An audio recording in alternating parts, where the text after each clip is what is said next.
Hello everybody, and welcome to Some Patches Required, a show where we hope to educate and entertain you on the ever-turbulent games industry. As always, I am one of your hosts, Aaron. And I'm your other host, Zach. And this week we are back with another fun one. This time we're going to be talking about Slay The Spire 2 and its many sort of inexplicable rounds of review bombing. Well, they will soon become quite explicable, but before we get to there, as always, a huge thank you to all of our new and returning listeners. If it's your first episode, welcome aboard. Hopefully you enjoy what you hear. And if you've stuck it out with us for a while, then welcome back. We really appreciate having you here. Say hi in the comments. And actually, on that note, do feel free to comment, like, subscribe, basically just hit the engagement button on your platform of choice. And if you're not terribly opposed to the idea, feel free to share the show with a friend or a mortal enemy if you prefer, just because that is our best and really only method of growing as a show. And we really appreciate whatever you can do to help us get out there. Yeah, if you want to support one of the last true podcasts to come out of COVID. Which it somewhat feels like. I feel like a lot of the shows that I've still kind of kept up with in some capacity, they've all quit or died or something has happened. Like, so, keep that COVID energy strong by supporting Some Patches Required. I was going to say, it can't be that different from the metrics that you and I have looked at where, like, on a technicality, our show is in, like, the top percentile of like overachieving podcasts, purely on the grounds that literally anybody listens to the show with any sort of regularity.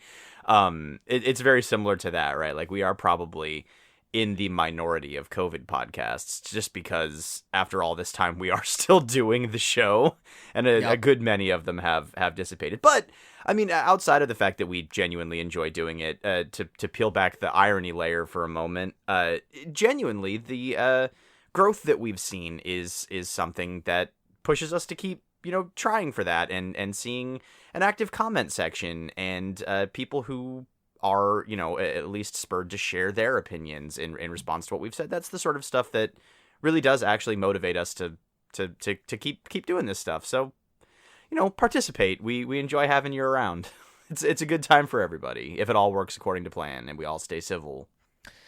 Yeah, I mean, I think that's definitely true. And I will say that if you are, what's the word?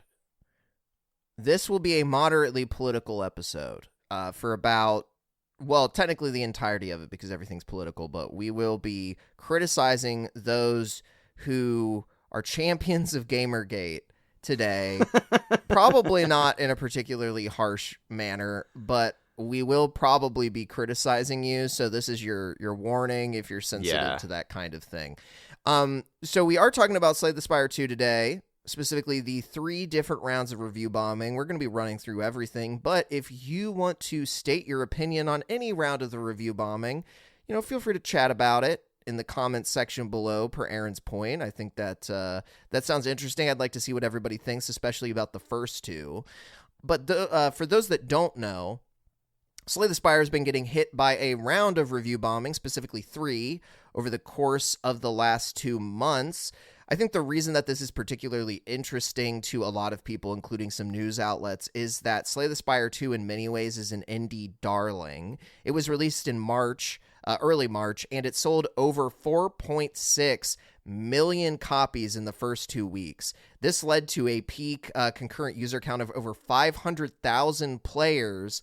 And I just checked on SteamDB last night. The 24-hour peak was over 213,000 players. So just for context, those are some pretty crazy concurrent player count numbers, especially for a game that is primarily played in a single player fashion. Obviously, it does have a multiplayer component, but it's mostly a single player game. Yeah, it's not, for instance, a massive $100 million Sony first party live service game. Like you like it, just for like a point of comparison. It is not that. Uh but it did, just to sort of peel back the layer of irony on that one, it did famously trounce Marathon in its opening weekend numbers and whatnot, to the point where there was just like a little bit of Twitter drama about that. If you're ever interested in looking it up, it's largely harmless, but kind of funny. But yeah, the numbers that this game has done are just astronomical for something operating in the indie space like this. I mean, even being I think it's affiliated with Devolver, right? I'd have to double check, but I'm pretty sure that its publisher is Devolver Digital. Yeah. But even with that level of backing, for an indie game to achieve these numbers is astonishing. And most of the buzz, I will say, within the Americas has been that the game is beloved by fans, extremely well done, especially for being early access, and is essentially a pretty strong Game of the Year contender on the basis of its systems, its balancing, its improvement over the first game, and its just absolutely massive runaway success. So yeah, that was the narrative almost immediately following launch for Slay the Spire 2. However, things seem to have changed slightly. Yeah, things have changed slightly since then, and also I did just look it up. It actually is not related to Devolver Digital, at least upon first glance. It looks like it's a self-published game, so that's actually pretty cool. Yes, bad.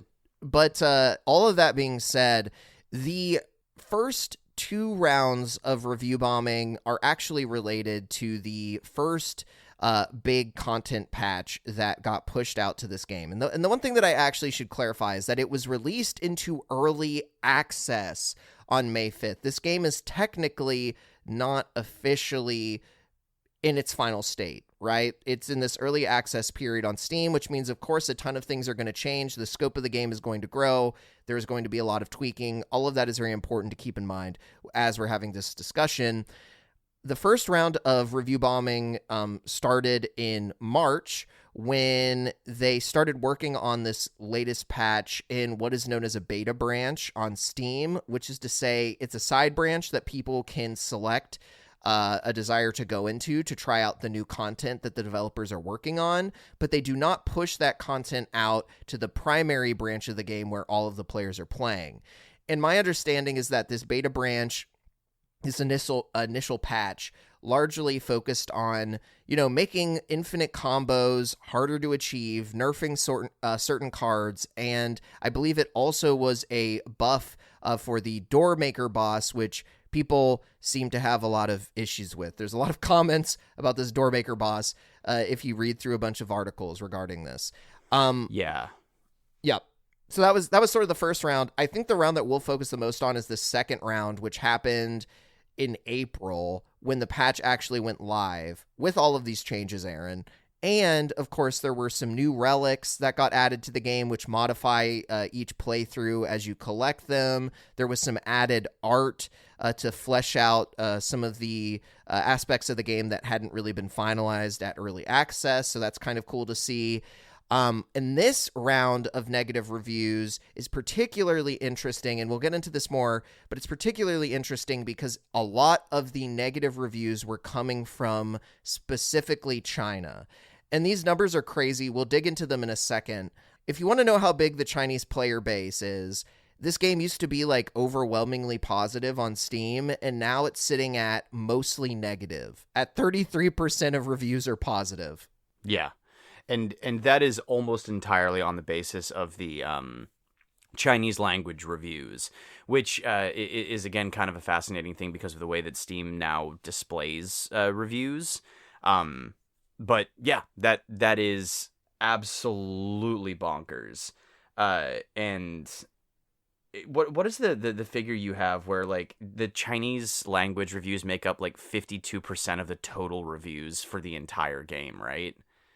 Yeah, I grabbed that from Michael Bell or Bellular on YouTube, and that is from a slightly dated video, so it's possible that number has changed, but as of him publishing the video, 52%, roughly 52% of reviews had come from simplified or traditional Chinese, and then the second largest language group was English, which was about 37% of reviews. Every other language group accounted for less than 2%. Each. So, massive block of people dropping reviews. I think when I last checked last night, the total amount of Chinese reviews was over 76,000 players leaving reviews. Yeah, that is great. That is absolutely bonkers. Yeah, but the gist of that before we really dive into what those numbers represent is that broadly speaking, the sentiment about the game in the United States still seems to be, broadly speaking, positive. With, I think you had down, generally 93% positive in America, or in English language reviews. So not necessarily just the United States, but English language reviews. So there does seem to be some sort of disconnect between what the game is going for and how it's connecting with Western audiences versus audiences in a Chinese-speaking market. And that is kind of curious, I would say. So yeah, we are going to spend some time digging into what that means and why that is. But I suppose if we're still just kind of running through the timeline of events, do you want to dip our heads into Gamergate and then have someone pull the cord real fast and get us out of there?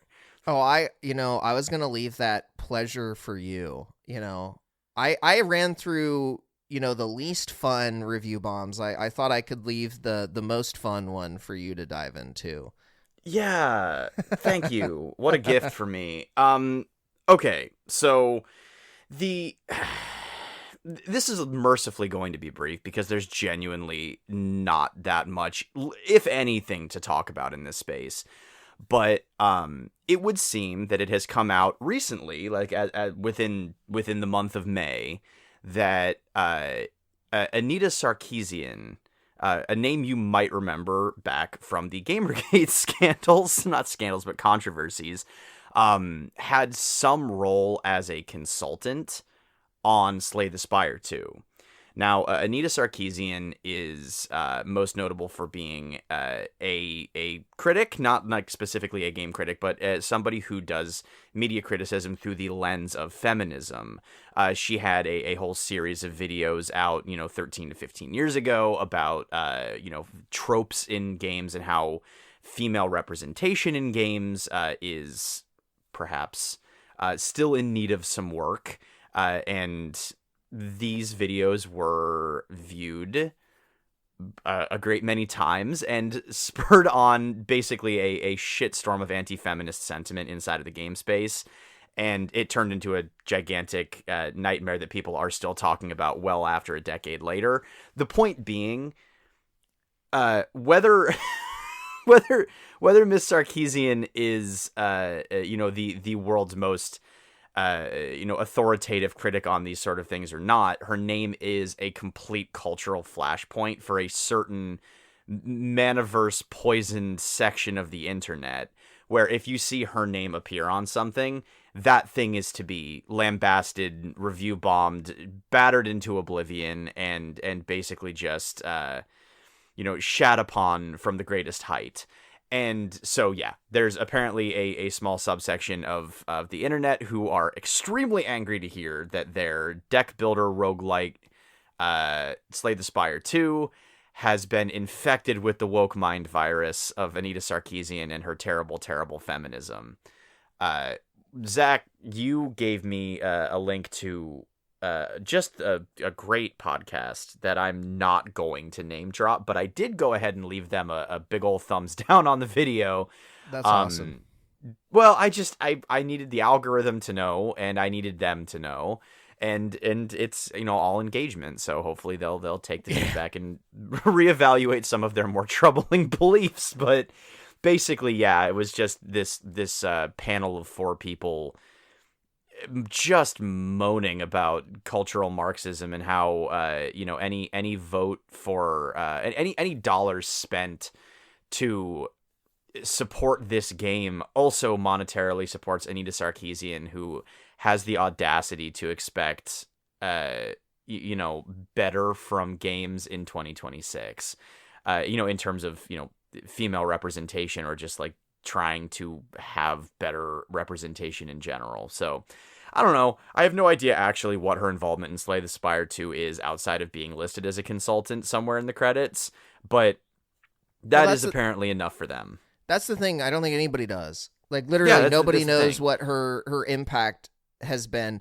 I think the funny thing, personally, as someone that was very not involved in any of the Gamergate whatever, is you'd think this woman took like these YouTubers' dog out back and shot it in the head in front of them. Like, the vitriol and hate that these individuals exhibit for this woman, who, after watching some of her content, her grandest criticism could be that she comes off a little bit preachy. And if you were forced to watch it as someone that was not interested in like academic critique through a feminist lens, like, okay, you perhaps would feel bored and at most annoyed with the content.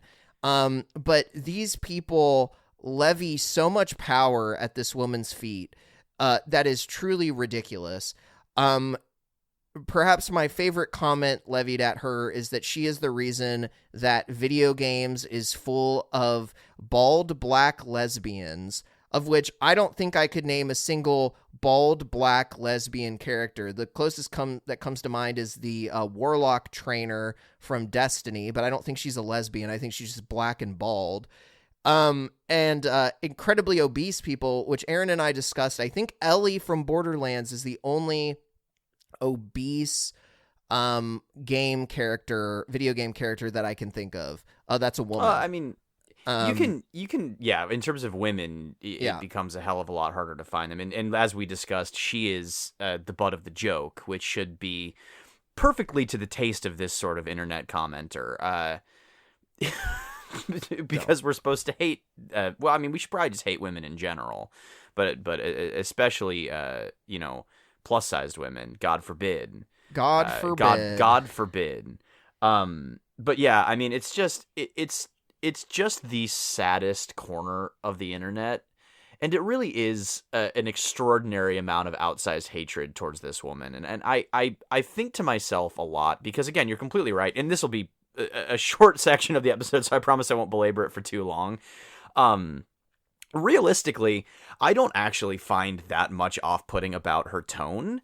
I think that if you weren't in the mood to watch, like you said, academic critique, because I mean, I took film classes in college about, you know, feminist film theory taught by women who spoke authoritatively on the topic, and there's nothing wrong with any of that.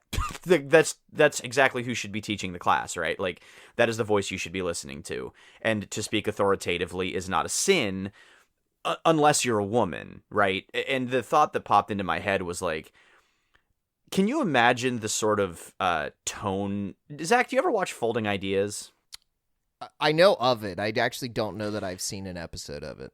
It's a really good YouTube channel that I strongly encourage people interested in, especially like media literacy, to watch. But his tone often veers a little bit towards, you know, he can come off as a little bit superior at times. He can come off as a little bit aloof at times. And I'm sure that very much frustrates the people, you know, who are sort of in his crosshairs as the subjects of a video. But that having been said, there aren't just these waves of hateful, vitriolic comments coming in his direction simply for having the audacity to exist and have opinions. Probably because he's not a woman. And I know there's a lot of different other things there, but I'm just saying, like, if you flipped that script, his sort of superior attitude on occasion, I think, would end up pissing people off more if he had the audacity to have that attitude while also being a woman. I'm just saying there is a double standard there that I think Anita Sarkeesian has absolutely come up on the short end of culturally, where, again, her tone transplanted into any other, situation, I don't think would be in any way out of place, nor would it be something to be derided the way that it is, by this weird, sad, generally pathetic corner of the internet. So yeah, I don't know. It's ultimately completely irrelevant to the stuff that we're talking about today, but it is going on, and it did happen somewhat recently, and it felt like it was at least worth it to talk about in some minor capacity. Well, I think the thing I want to end on with it is it seems that this last round of review bombing has been the least impactful. As far as I can tell, no one in the top helpful comments is commenting about Anita Sarkeesian. I did a quick kind of cursory glance through comments. I don't think anyone in the Chinese audience gives a fuck about Anita Sarkeesian. I literally don't even know that I would call this a review bomb. If anything, I feel that this is probably just bullshit Twitter drama that is getting picked up by news outlets because, we need story to go on the 24-hour news cycle. And of course, any right-leaning outlet is going to pick this up because it's part of the culture war narrative, and we can't just enjoy things, and everything always has to be big and scary. So, for that podcast that we're referring to, who they all seem like very unpleasant people, I'm very happy to inform you that your attempt at ruining this game is failing because no one gives a shit about your point of view. No one fucking cares. They're having fun with the game. It ain't that deep, you fucking weirdos. Jesus fucking Christ. Let people enjoy the things they enjoy. Christ almighty. Anyway, we're going to stop talking about Gamergate. Yeah, and let's stupid sage the political room. opinions. Yeah. China, which is not political at all in the United States of America. So why are we talking about China? So as you were saying earlier, if you can refresh your brains back to like 10 minutes ago, massive amount of negative sentiment coming out of China. And the reason it matters is that we've actually seen this before. So Chinese players have actually review bombed games in the past. Some kind of famous examples are Overwatch and Helldivers 2. And it's this interesting thing because we'll get into the specifics of why this could happen, or air quotes, what's wrong with the Chinese player base. But Western markets are slowing, generally speaking. People are making less and less money from Western markets because they're so overly saturated with product. People are looking to markets like China then to grow the amount of money that they're making on their games, because largely a lot of Western developers are having difficulty getting into China because the government is so protective of the products that get brought into the country. And also China just has so many fucking people that it's a massive market for anyone. So they're all salivating to like get in there. Oh yeah, 100%. I mean, you can't really discount just how populous China is, and you also can't discount the degree to which a great many of those people just want to play games. So the Chinese market is enormous, and is becoming increasingly vital to the large scale success of any game. Where it might not be, relevant to every single game depending on the scale they're in, but if you want to have success at the scale that Slay the Spire 2 is having success, or the scale that Helldivers 2 had success, or the scale that Overwatch 2 had players possibly, if not so much success, you do need that Chinese market. You absolutely need that Chinese market. But the danger there goes, there's many different angles for that to take, but there are cultural differences, both in terms of what people expect from a game and how they both can and will communicate what they expect from a game. And as an audience becomes more global, so too must our understanding of how those audiences relate to what they're playing. So as we kind of move into that section of the conversation, I think, Zach, you and I, neither of us have any interest in making like broad, sweeping generalizations about like the entire Chinese player base or the entire Chinese Steam user base. The same way that we wouldn't necessarily describe English-speaking users as a singular monolith, all, organized and singular in their vision and their opinions. We absolutely won't be doing that with the Chinese market either, just because it's reductive and kind of counterintuitive and not at all beneficial to what we're talking about. So we're kind of talking about the macro trend, not so much the micro detail when we use terms like they. It's more out of necessity than an intentional othering as well. Just to sort of lay that groundwork. Sorry if that was, too woke for that other podcast, just in case they decide to listen. Yeah, I'm sure the other podcast loves China. So yeah, I think ultimately I actually land on the page that Chinese players are not all that different from the rest of the world. We can dig into some of the details here, but specifically when looking at the reviews that are being placed on Steam, a lot of the criticism and comments that the Chinese players are posting apparently is pretty similar to the kind of reviews and feedback that Megacrit, the developers of Slay the Spire, are getting from other language groups. So I think that suggests that generally speaking, it's not like Chinese players are like particularly picky or demanding than any other region. To me, that suggests that for whatever reason, it's the Steam reviews where they're deciding to levy this criticism and feedback. And I think that the most interesting thing that kind of came out of learning about this subject for me personally was like, why is that happening? And so Aaron and I, we watched a Michael Bell video or Bellular video. We reference this man so frequently. And he does a pretty good job. He takes complicated things, he makes them digestible. It works. No, I truly think he does do a good job. And sometimes, he's maybe a little bit more impassioned about things that I don't think are all that important. But like generally speaking, I think Michael Bell does a fantastic job. You should check him out. Love the content.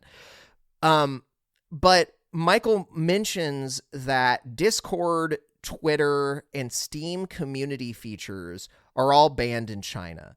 So when Chinese players are using a VPN to access international Steam, they don't have access to, for example, my understanding is they don't have access to like the beta branch. They can't go into the community features and like leave comments like a lot of Western players can. They can't go to Twitter to post at, Megacrit. They can't join a Discord channel to leave feedback. And so one of the ways that they feel like they can get noticed is by leaving Steam reviews. And if you kind of think about, even in the United States, like what are the majority of the reviews that you'll see for stuff? I feel like the majority of reviews probably skew negative. Like if I like something, I probably won't make a review. But if I really don't like something, I probably will make a review. And so I think that's probably a really big indicator as to why there is this overwhelmingly negative sentiment coming from simplified and traditional Chinese language users on Steam, is probably some amount of this mentality. It feels like this is the only way that they can really communicate with the developers directly. And generally speaking, I think reviews skew negative for most cultures than positive, just being honest. And ultimately I thought that was really interesting. And I will say, to Megacrit's credit, they've been very understanding, and I don't think they've been particularly critical of the Chinese player base, basically saying it's unfortunate that they feel that's the only way that they can leave feedback, but we completely understand they don't really have the tools necessary to work within the confines of the way we would prefer them to. Right, yeah. I mean, it's kind of the idea of like, if you don't have a cell phone, you have to use the flare gun. You know what I mean? On the deserted island, right? there's only so many ways when a government is as restrictive of platforms and free speech and whatnot as China's government tends to be. There literally just are only so many ways that a player base can vocalize their pleasure or displeasure with something. And I tend to agree with you. I think that reviews, broadly speaking, I think that reviews skew towards the extremes, the majority of the time, to the point where, middling reviews often become kind of a joke. Or even a meme. Like there's a a handful of YouTube channels that I watch movie reviews from, and one of them sells like 6 or 7 out of 10 t-shirts, and I think that people have made those about like IGN reviews as well, because those sort of in the middle reviews feel like less of a thing than an extreme review. And if you were to look at your average Amazon reviews or Google reviews or something like that, broadening it outside of media, you do again tend to see a higher concentration of 4 and 5 star reviews, very on the 3 and 2 stars, and then more 1 star reviews, just because people tend to gravitate towards those extremes when wanting to share an opinion. I'm more motivated to share my opinion when it is extreme as opposed to when it is flat, when it is middling, when it's like, well, that was fine. There's nothing wrong with it. It's not perfect, but it's, whatever. That's not that compelling of a reason to get out of bed and, go write a review for something. So like, I do get exactly the idea that, yeah, I mean, it's falling into a pretty predictable behavior pattern. It's just that the venue is perhaps, I mean, it's certainly not what Steam was intended for. Is another point that Michael Bell brings up in the video, is like, Steam was not designed to solve this problem. It just happens to be the mouthpiece through which this entire community of players is able to vocalize what they'd like to see the community, or not to see the community, but see the developers do and change. And I think on that level, it kind of speaks to a broader issue, but not necessarily something for Steam to. I mean, Steam might eventually need to, address this in some way, but I also think that there's not anything inherently wrong with players. Same way that the devs have said, there's nothing inherently wrong with players vocalizing their displeasure in this way. It's just not immediately beneficial to the developers, and it is I don't know, it's complicated. It is definitely a very complicated thing. Well, I will say, I think the benefit of Slay the Spire 2 is that it has this kind of like name recognition that a lot of other games may not have. So one thing I failed to mention earlier is that Chinese reviews skewing more negative is a very typical trend if you look at any game and you look at the reviews that they're receiving. If it's got a big enough audience that it's attracting Chinese players, generally speaking, the Chinese reviews will be more negative than the other language groups. And so I think that also implies, what we're talking about, at least to some degree, that Chinese players are leveraging this space as a way to be heard by developers, and therefore are a little bit more critical, especially when they are providing constructive criticism or criticism in general. So where I was going with that ultimately, though, is it's more damaging for like a small game. So like, we just had a buddy that released a game called Bobo Bay. You should go check it out. It's actually doing kind of, not even kind of, I think it's doing very, very well for what's functionally like a first commercial release for our friend. And if it got massively review bombed by Chinese players, it would be much more impactful because it's an unknown element. People are going to check out Slay the Spire 2, even if it is listed as mostly negative, or they'll be curious enough to dig into why is this game mostly negative, and they'll probably kind of get some idea of, oh, Chinese players are spamming, negative reviews, blah, blah, blah, blah, blah. That same, amount of effort will not be afforded to a small indie game. Right. And I think that's where it probably matters a little bit more that there's this massive review bomb spam. But yeah, I mean, I think that's kind of an interesting thing, is that it's access to the developer, which could be, skewing the data in this way. at least partially to some degree.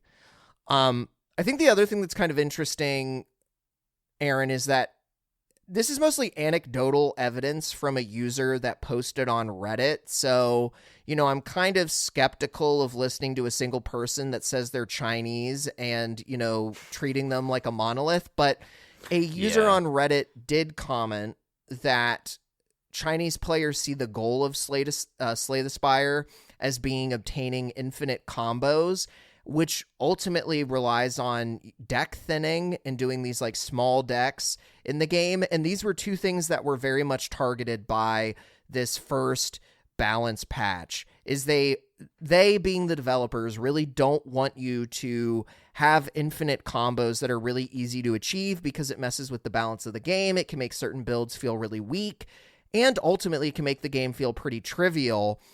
So this is kind of an interesting thing where, with like Helldivers, there was what the community wanted the game to feel like, and then there was what the developers wanted the game to feel like, and those two things were not in agreement. And so it sounds like to some degree, there might be some of that going on with the Chinese player base and the developers as well. Yeah, absolutely. There's been a fair amount of talk about like, optimizing the fun out of an experience. And I can completely understand the developers not wanting there to be such like an overpowered dominant strategy inside of their game that is meant to be challenging, that is meant to,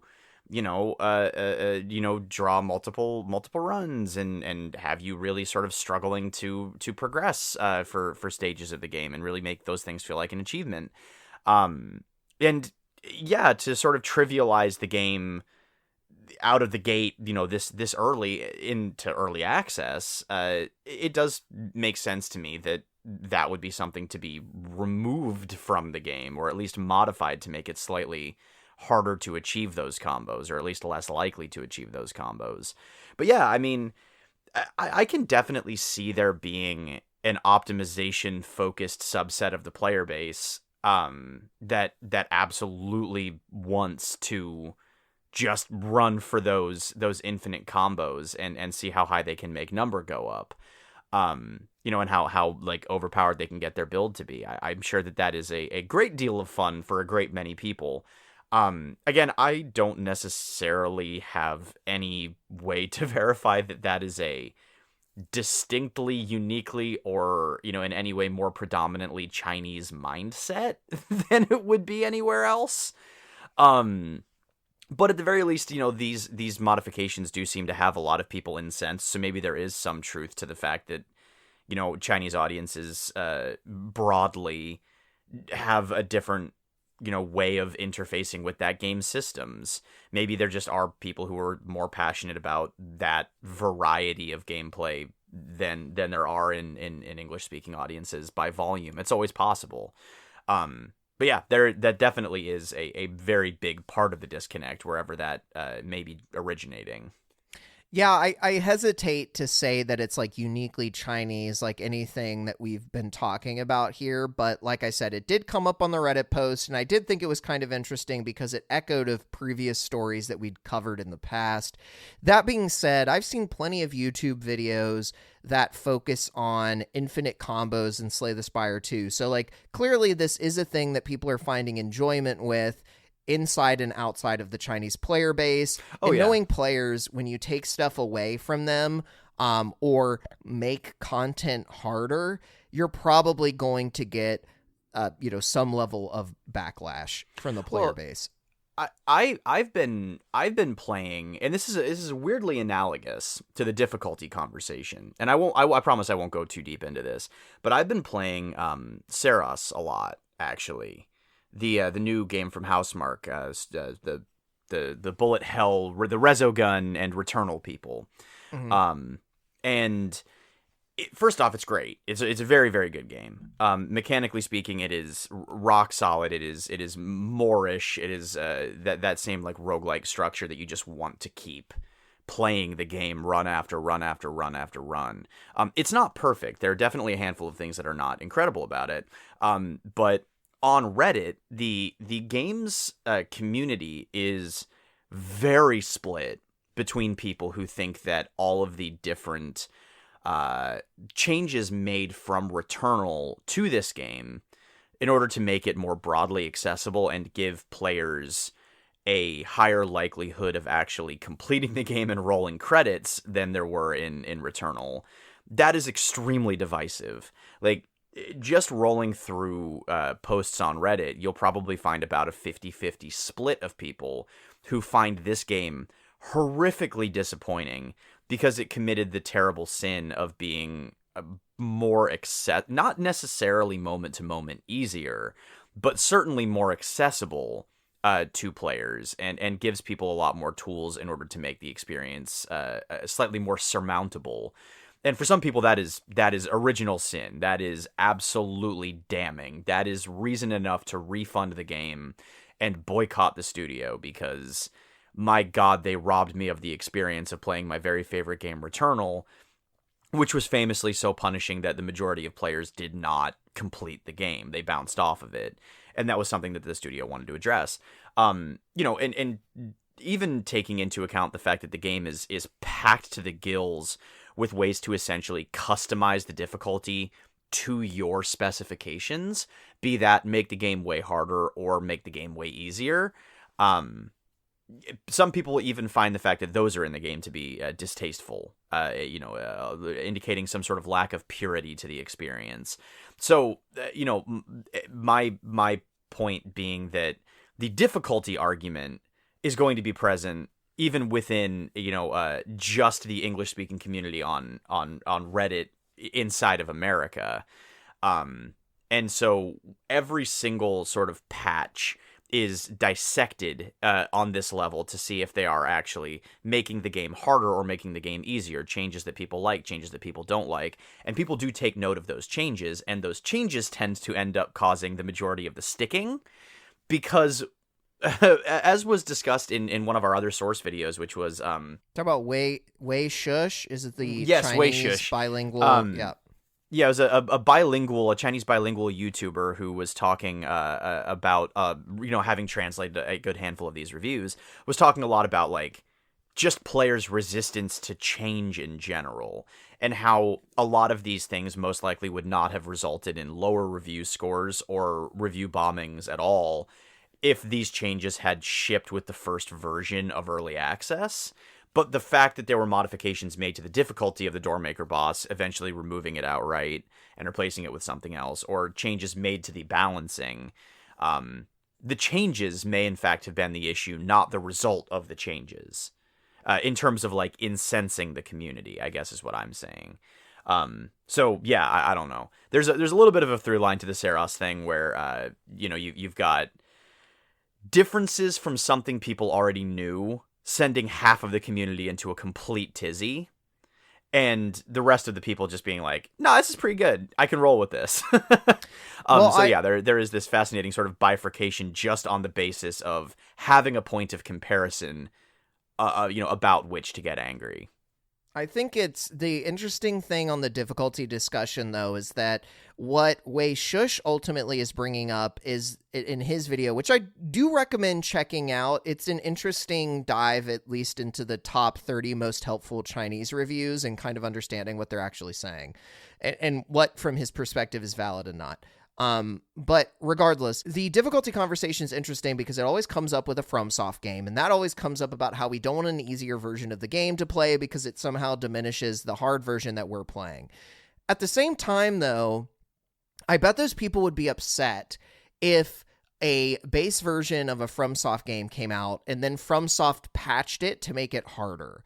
I think that generally speaking, players are less critical of nerfs than they are of buffs towards, like, content difficulty. People don't want content to get harder from the first time that they played it most of the time. It's like that famous quote about how players would optimize the fun out of a game if they could choose to. Mm-hmm. It's like people are always looking for the most, like, efficient path through content. And it's I don't know that we've got control over that. Perhaps that's just like a human failure in our biology. But I I think it's a very interesting topic because it's like, damned if you do, damned if you don't, especially when your game is in early access, because the entire point of early access is to get players in front of your game as early as possible to get feedback so that you can, when the game, eventually comes out to everybody as the full final product, it's in the best state possible. You're essentially signing up to be a beta tester, right? And so I feel like that's why it's particularly problematic the way that the review scores get utilized by Chinese users. Is like, it's not the final product of the game. Stuff will change, but you're punishing it in a way that reflects on it as a final product almost.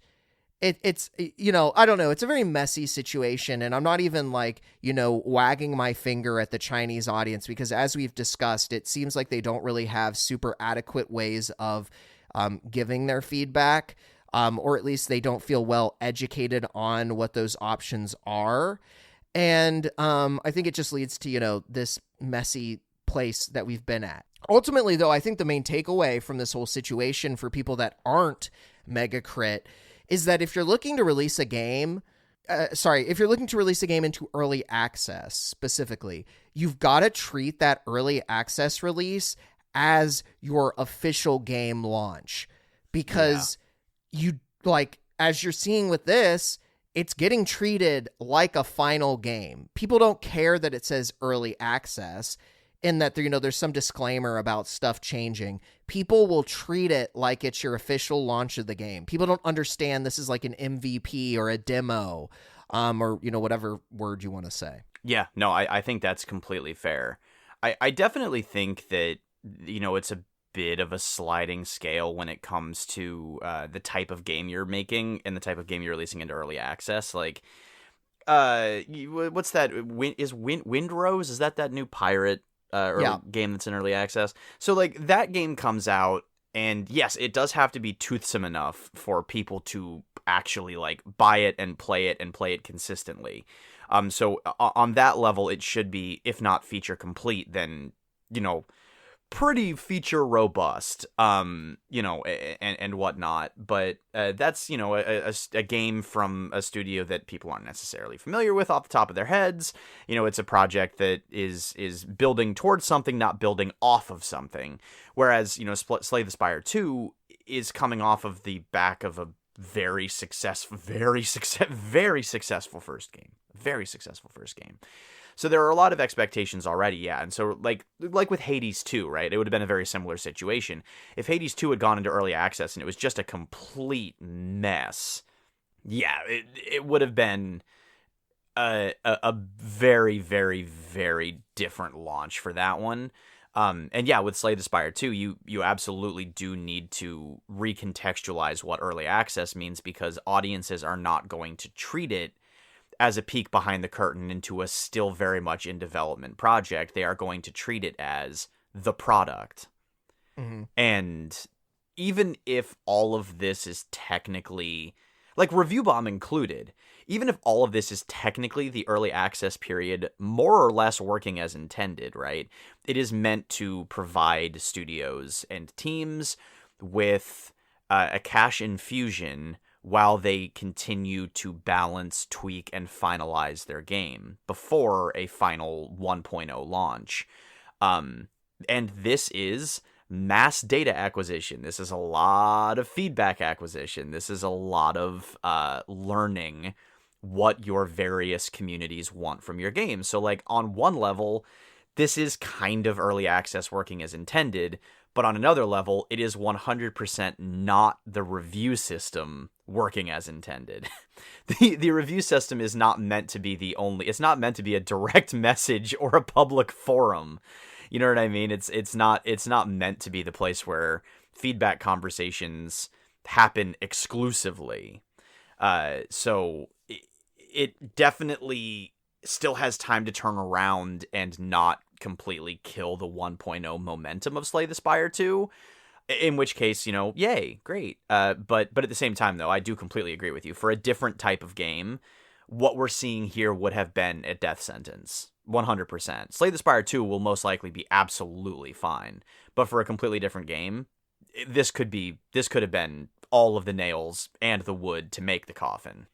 Yeah, I think that's the main takeaway here for anyone that's developing a game that isn't gonna be, this critically well known upon launch is just, like I said, early access is your launch. It is your launch, whether or not you want it to be. And it can absolutely kill the 1.0 release for your game. To your point and what we've been saying, like if this would have happened to a lesser game, and when I say lesser, I don't mean literally worse. I just mean, less well known. Yeah, it would absolutely be the nail in the coffin because nobody would give it the time of day to really investigate. Like, oh, why is this mostly negative? People would just see that and they'd be like, well, this game probably sucks. Yeah. To Steam's credit, I will say, at least with Slay the Spire, it does say like English reviews are like very positive or whatever, but I don't know that the average Steam user really investigates what's going on with the reviews very much. I mean, I certainly don't. I probably just mostly look at the overall review score and don't really pay attention to what my language group is saying explicitly. Like, it's an interesting situation about most people using Steam are probably engaging at a very like macro level. And I feel like a lot of the stuff going on with Slay the Spire is at like a very micro level.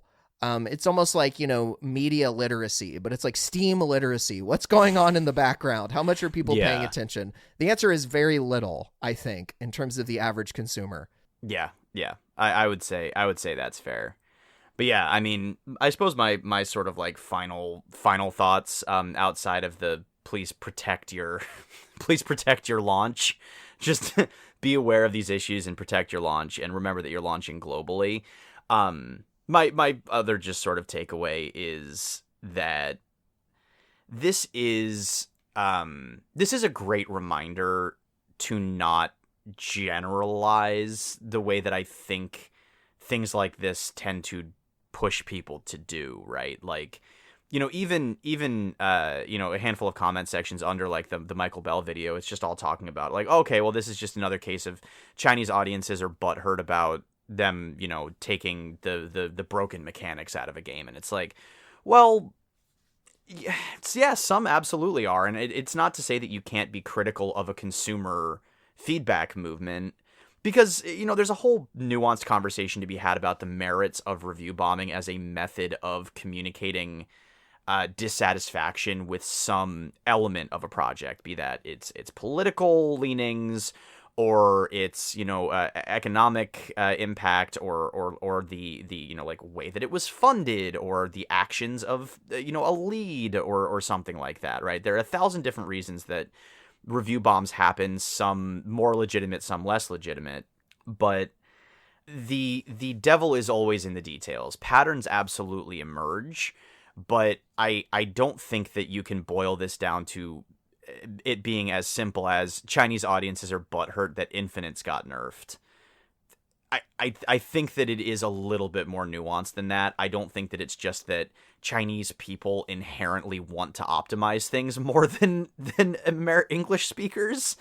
And I think that, making that argument exclusively at the expense of all other dimensions of this conversation is pretty reductive and pretty disingenuous and not at all beneficial to really like seeking to learn anything from this situation.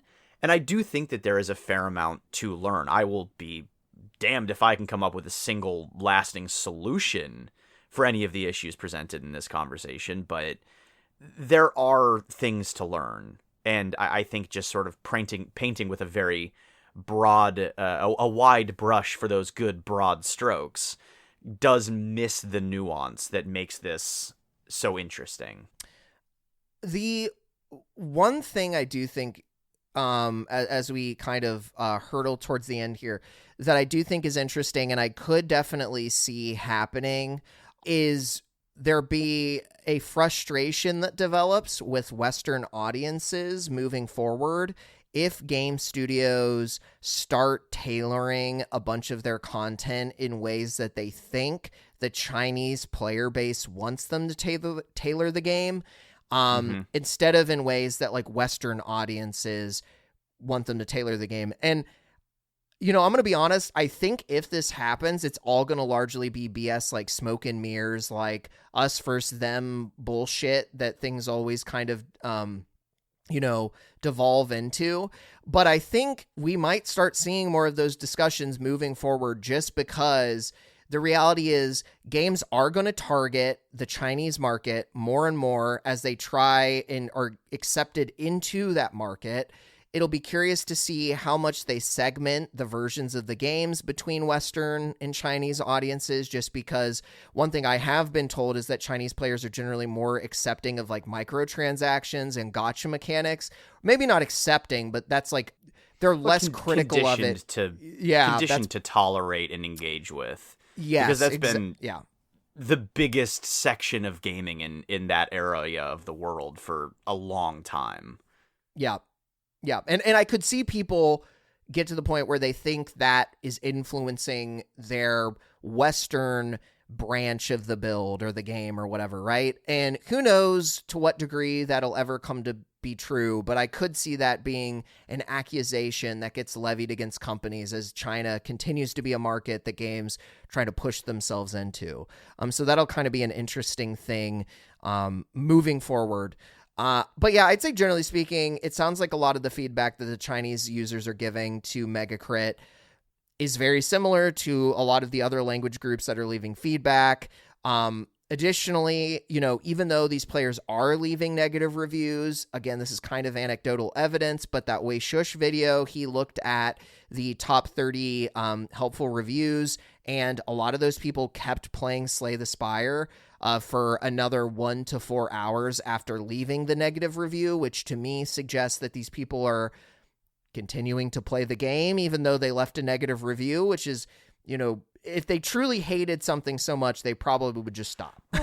Yeah. And it's definitely difficult to sort of parse this in a post-ironic internet hellscape, but a lot of the time, people will leave negative reviews not because they hate something, but because they either love something that they don't feel like loves them back, or they want to love something, but they don't feel like it loves them back yet.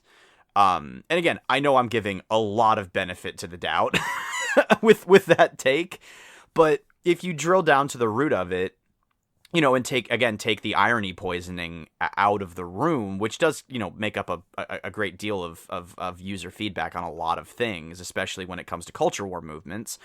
You do end up finding people who are genuinely passionate because they want Helldivers to be good, because they want Overwatch to be good. There are obviously people who just want to hate, but there are a lot more people who want to have a great experience with Slay the Spire 2. And that is what motivates their review. And I think that, there might be a slightly more constructive way of doing this, or a slightly better venue for the conversation. But I don't think that you can fault somebody, operating, in good faith for having their opinion and vocalizing it. Yep. Well, ultimately, we're at about time here. So unless there's anything else that you have that you wanted to run through, Aaron, I think we can get on with our thank yous. Yeah, I mean, big next thing for me would actually be one of the aforementioned thank yous. I would quite enjoy the opportunity to thank Beach Girl, if that's okay with you. That is completely fine with me, Aaron. Much appreciated. As is the contribution of Beach Girl to this podcast. Beach Girl is, of course, the wonderful creator of our intro and outro music, which is still genuinely my favorite part of the editing process every single time. It's a nice respite from needing to hear my own voice. And it's just a good tune, as are all of the actual other tunes created by Beach Girl that you can find on Spotify, SoundCloud, Bandcamp, YouTube. Basically anywhere that digital music is housed and procurable, you can procure it. So do check out Beach Girl, and I think you'll be glad you did. And I would like to thank Mosscat Market, previously known as eDougie Art, who helped us with our original logo, a lot of our art, our style guide, all that jazz. Just an amazing person, an amazing friend, very supportive. Make sure to check them out on Instagram. Unfortunately, there is no way to support them financially at this time. If that ever does return, I will make sure to share that with all of you. But I do just want to send a thank you their way. And lastly, I was trying to find the episode that we did with our friend Austin, and I'm having some difficulty there. But what I will say is, if you can check out Bobo Bay, it is made by a friend of the show. And if you like Chow Garden, specifically from Sonic Adventure 2, I think you might really like it. So show some love for that game, if you don't mind. And if you can happen to find the episode where we talk with Austin, that would be worth checking out. Oh, actually, I did find it. It's called Discussing Game Dev Education with Game U course director Austin.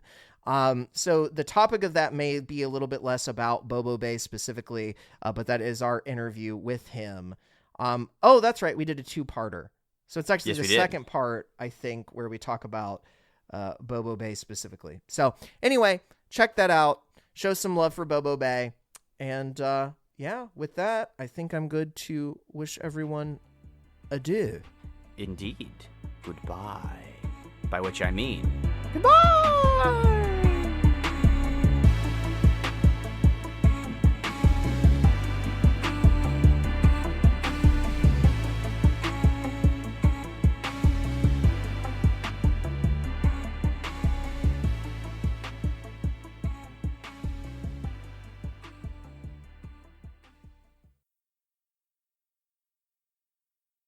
Keep that COVID energy strong by supporting Some Patches Required.